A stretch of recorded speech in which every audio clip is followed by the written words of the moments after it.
This is the Sales Bible Podcast, episode 222, part 2 of the Transparency Sale, an interview with Todd Caponi.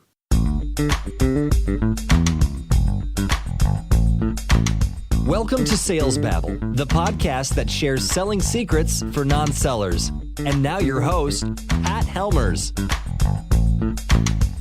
Hello, Sales Babblers. This is Pat Helmers, and we're back for part 2 of the Transparency Sale. If you recall, I went down and visited Todd Caponi in the downtown Chicago in the Loop, and we were talking about sales and the importance of being transparent in all your dealings with your customers. Today's conversation kind of finishes up with some tactics on the strategy of being transparent. We're going to talk about the mistakes people make when they do presentations. We're going to talk about how to be transparent with their contracts. And probably what's most interesting about this episode is the negotiation strategy that Todd recommends so that you can limit the amount of discount that you give prospects. So, with no further ado, let's get to it. Welcome, Todd. Are you ready to babble? I am. It seems like we're here. It's here's the next week, but actually we've hardly left the room, haven't we, since we last spoke? That's right, exactly. You were talking about how people don't make the decisions that are in their own best. Well, they don't make decisions based rationally. They will make decisions emotionally and back it up with logic, regardless, and they don't always make the right decisions. We know that the best way to stay fit is to eat less and exercise more. Everybody knows this, but nobody does it. Right. Yeah. And there's been so much research done on like selling processes over the years that you would think that somebody will have mastered it. And I feel the same way about diets. Yes. Yeah. Like you'd think at this point, somebody will have mastered the way to come up with the perfect diet. That's why I love sales so much, is that it is a puzzle that we will probably never solve, but we always want to. I just think it's super interesting. Can't get enough of it. So we've been talking to strategy about how people make decisions on feelings. Mm-hmm. And you started giving us some strategies. For example, you gave us a strategy on how to send an email. Mm-hmm. What are some others? Well, I think it's a combination of the three things, right? It's we make decisions based on feeling and back it up with logic. We make most of our decisions subconsciously, 95% or so. And that the preponderance to purchase goes up as a review score is a 4.2 to 4.5, right? More than a 5. And if you combine all of those things, a lot of the tips and techniques really adhere to those. It's about maintaining trust through the cycle. One of the really interesting techniques that we've taught here and I've taught at other companies is negotiating. Oh. So when you think about negotiating skills, so often when we think about like going and taking a negotiating class or how we've been taught, it's very similar to a Texas Hold'em tournament, right? Where you watch on ESPN, the Texas Hold'em tournament, the guys have sunglasses, stocking caps, they got a mask on, they're hiding all of their tells. And that's how we've been taught to negotiate. Is like hold your cards close and don't let them see you sweat. When you think about those three things, about imperfection, about subconscious decision making, and about feeling, our technique is to play your cards as soon as you walk into a negotiation. So in a SaaS, so software as a service selling environment, and that's what we do here at Power Reviews, is we sell technology that we host and they pay a subscription for. There's 4 things that customers that we care about as a business. We care about how much you buy, how fast you pay, how long you commit, and when you sign. Those are the 4. That's it. And so we'll walk into a negotiation and tell the customer that. A customer will say, hey, Todd, we need 30% off. And we'll say, all right, let's talk about the 4 levers and maybe we can get you there. You buy more, we'll give you a higher percentage off. If you pay faster, we'll give you a percentage off. Yes. If you want to commit to 3 years, we'll give you a percentage off. And if you help me forecast my business, I'm willing to pay for that in the form of a discount. And if you get it done by the end of September, we'll give you an extra 5%. This is brilliant. And it's so you allow customers to roll their own deals. I hope you're paying attention to this. This is an excellent idea. Yeah, it's all about transparency. It's about a deal becomes really about creating a partnership where you allow, if it's a procurement organization you're negotiating with or anybody, for them to be able to optimize their deal. And you as a salesperson no longer become somebody who's just giving away money. You're always getting something for it if you lay out those levers from the first conversation you have. So if I come to you and I go, Pat, how do you do your pricing? You say, well, this is what it's based on.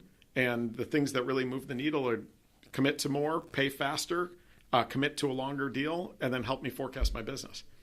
And then when you deliver the proposal, do it again. And then when the negotiation comes, it's super easy. Because I wouldn't want to argue with you on that. I'm like, well, of course you want to have a continual flow of money coming in. Yeah. You know? Exactly. Of course you want to be paid quickly and not have to track me down. Right. Of course you want that. And I actually want you as a vendor to be successful. Yes. Which is something I'm constantly trying to share with people. You want me to be profitable. Yes. You want me to leave you hanging? Exactly. Well, that was, there was a recent customer that we had here that was doing a renewal, and he had been paying annually up front each year. And he was like, listen, we want to pay quarterly this year. And I said, all right. Remember, though, one of the things we pay you for in the form of a discount in your current pricing is you're paying annually. To move to quarterly, we're going to have to bump you up a little bit. You understand that, right? What? I'm like, listen, part of your pricing is based on how much you're committed to, how fast you pay, how long you commit, and when you sign. And if we're going to move one of those things, you got to pay us for that. And listen, and then I got a little deep on him, and I was like, I bet you your budgeting system, you allocate the funds for this annually anyway, and how fast you pay doesn't matter. If it's worth it to you to pay an extra couple of % to pay quarterly, do it. That's fine. We'll bill you quarterly. And he came back like a half an hour later, and he's like, not worth it. We'll pay annually. Boom. Winner. So, and it's just like you allow them to roll their own renewals. So it's not just for new deals, but it's for renewals. It's for everything else. And it's just a very transparent way to. I love it. And we're not negotiating UAW contracts, like labor contracts, right? It's a SaaS contract, or it's some silly Middle East piece. Right, exactly. That's not what we're doing, right? It's simple. It doesn't need to be a 3-day class. I teach everybody, I call it the Todd Caponi 15-minute negotiation skills class, because you learn that in 15 minutes. Here's the 4 levers. Never use them in a silo, meaning if somebody says I need a discount, you go, all right, well, pay faster and I'll give you 5%. And they go, no. All right, well, then do a 3-year deal. You always do all 4 together. Like, hey, here's the 4 ways we can get you there. You have a little formula then that you calculate? Yeah, we worked on that, and I think any organization can do that pretty easily. Say, what's it worth to us as a business to get, net 15 payment terms paid annually? What's it worth to us as a business to have a customer commit for 3 years versus a month at a time? See, I like that. I could see them saying, well, we could do this. Yeah. Hang on, let me put it in the app. Yeah, exactly. Okay, it's going to look like it's going to be about 7%. Right. You want 10%? Well, here, what if we fiddle this list? Yeah. Oh, here's a 10%. Can you do a 3-year contract? Right. Oh, okay. Yeah, exactly. And you give it to them. You can give them the calculator. Yeah, here. Hey, tell you us hand the app over to them. Yeah. Right. That's what it is. It's that simple. And so that's one of the key things that we've had a lot of experience Okay, what's with. another one? Let's see. What else have we not talked about? We've talked about positioning and leading with some of your flaws, which has been really effective. We talked about that in the last podcast. The prospecting. I think the one thing that I think is super easy for people to think about and they need to realize is that when you look at a typical presentation that you give, so you're walking into an office and you're about to give a presentation, right? And these people, they're sitting at their desk. Right? Let's say it's 10 minutes before the presentation and they're living in their own world of crap, right? Like there's all kinds They got their laptops open and they got all kinds of away problems. They got And then their they get the phones out. little notification. Oh, somebody's coming in to present. The first thing that they're thinking of is, I got to walk to the conference room. The second thing is, I hope that this person who's coming in to present to me today is going to help me with this mess that I'm dealing with here. Like, help me solve my problems. And so often... People secretly wish you had the solution to all of life's problems. Exactly. They may not show it Yes. when they sit at the table, Yeah. but that's really what they're hoping for. Exactly. And when you come into a presentation and you, there's a guy named Tim Reiser from Corporate Visions that calls it wee-weeing on yourself, which is you start your presentation, the first 5 slides are all about you. Like, here's the products, here's our map. We got an office in Singapore. I know you don't, but we think it's cool. Like, here's our NASCAR slide of all of our logos. Who cares?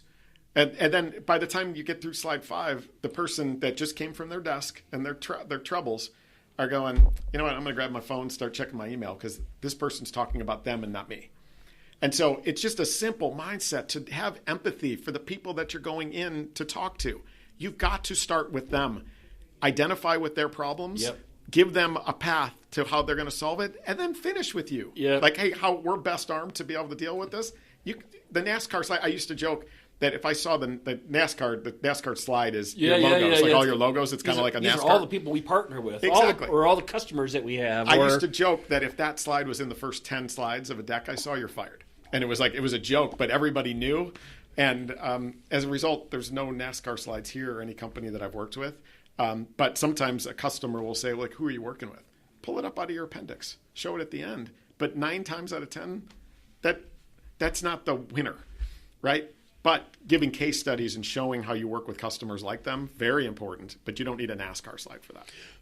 You know, for our international listeners, NASCAR is auto racing with stock in cars that are supposedly look like stock cars, and they have lots of stickers on them. Yes, exactly. Lots of logos on them, lots of brands on them. Yeah, that's what exactly. How about one more? Oh, let's see here. Gosh, I just had one and it left me. You know, I think that there's 2 things to think about. If you're in a business that uses, you have to have a client sign a contract. So like literally terms and conditions in a contract. One of the things that I would just suggest is that you take the burden off the client in the T's and C's that you present. And what I mean by that is in like a software world, what I've found is that a company says, yes, we're going to buy from you. You then deliver a contract to them, and the contract is written in all terms that are favorable to us, the vendor. And the trust, it's like such an important part to maintain that trust all the way through signature.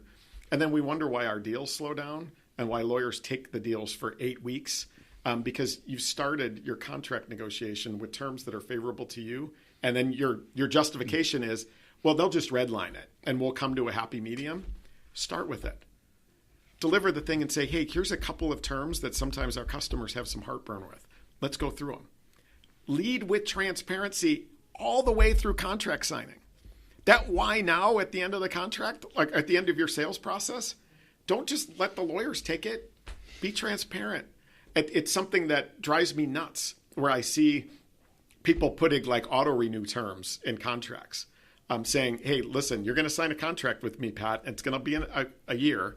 And at the end of the year, the contract's going to auto renew unless you gave me 90-day notice. And I see that all the time where vendors are pushing that kind of language. And all of a sudden you come up to the end of the year and you're just like, oh, you know what? I'm not going to renew this. Oh, you know what? I'm within my 90-day window. So I can't. I'm stuck for another year. That's no way to do business. And even that term alone erodes trust within your buyer right before they're going to sign. So if you're going to do that, if you want to have an auto renew language in there, add a little line that says auto renew only takes effect if I remind you of that clause 120 days out. Put in language that's flexible. Don't put the burden on your buyers. Make it collaborative. Say, hey, there's a reason we do this. There's value to us in having an auto renew, so we don't have to go through this whole renegotiation and go like do a whole big signing again. But the burden's going to be us to remind you that you've got it. Totally different world. Nobody's doing that. That's trust. That's transparency, and it accelerates deals at the end of the sales process when you want them most. I've had hundreds of salespeople report to me who sit, 20 years ago staring at a fax machine, and even today they're looking at their DocuSign notifications for, hey, did the deal sign? Because it takes so long and they've lost control. You can control it right through to the finish line. Something we haven't talked about is how we got in this situation. With the internet, there's so much information out there. Mm-hmm. There's this there's this expectation that people can figure it all out themselves, that we don't need a human being. Right. Yes. But that's not the case at all in my mind. Oh, it's not at all. I talked about in the last one about how we as individuals use pain, but we self-diagnose very poorly. Yeah. Like I was sitting in an office over there. I had an attack. And I went to the hospital and I knew anxiety? No, it was I had a stomach thing. Oh, okay. And I was sure it was a diverticulitis attack because I had one before. And I get in there and we go to the hospital. I tell the doctor, hey, listen, I'm having a diverticulitis attack. Just give me whatever you gave me last time and I'll be on my way.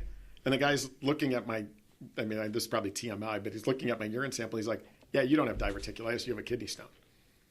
And I was like, same pain, but completely different diagnosis and different treatment. As sales professionals, we can no longer be bartenders. And this is an analogy that the Challenger sale used a few years ago, where a bartender is there to be your buddy and serve you your next drink. You come in and you're like, I need a whiskey. And they serve you whiskey and maybe tell you about some of the specials.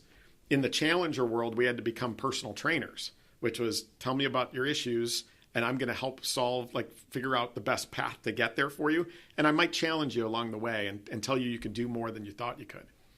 Now we're trying to get to this point where we almost need to be doctors and neuroscientists, where we need to be pushing even further to do a full diagnosis and understand how the brain works and how decisions get made and lead with transparency. All of these things are pushing us one step further.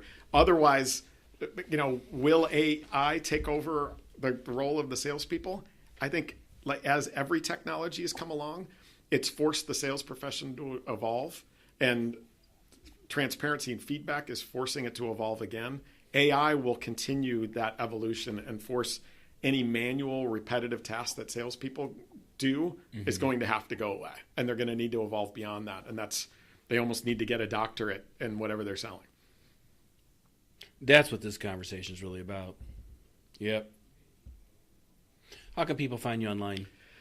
Well, it was funny. As I was going to start the book, I bought like 10 URLs, and they all point to the transparencysale.com or transparencysale.com. Either one. I am on Twitter at @tcaponi, so TCAPONI.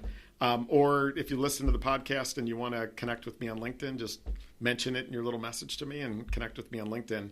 I'm not a spammer, so if you go to transparencysale.com and you sign up for updates on the book, I'll give you updates on the book. You won't get much more than that, but I'll make sure you opt in for anything else. But feel free to come sign up for updates there. And hopefully, if I'm hitting all my deadlines, which so far I am, book will be available pre-sale on Amazon in early September and then released in October. And I'll make sure everybody knows what the final name turns out to be.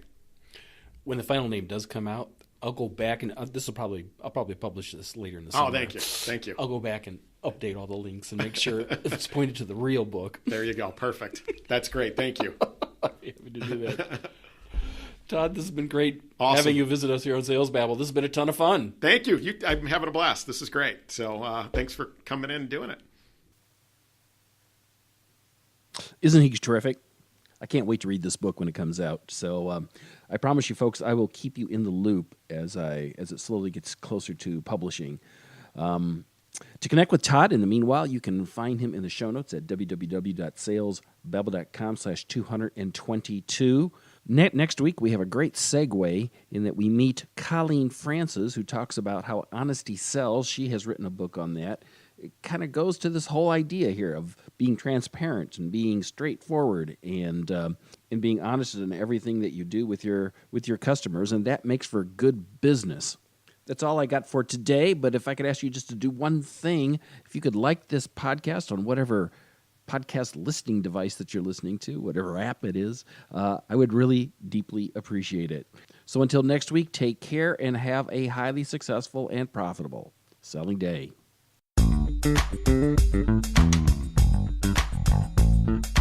Thank you for listening to the Sales Babble podcast. Find us at www.salesbabble.com.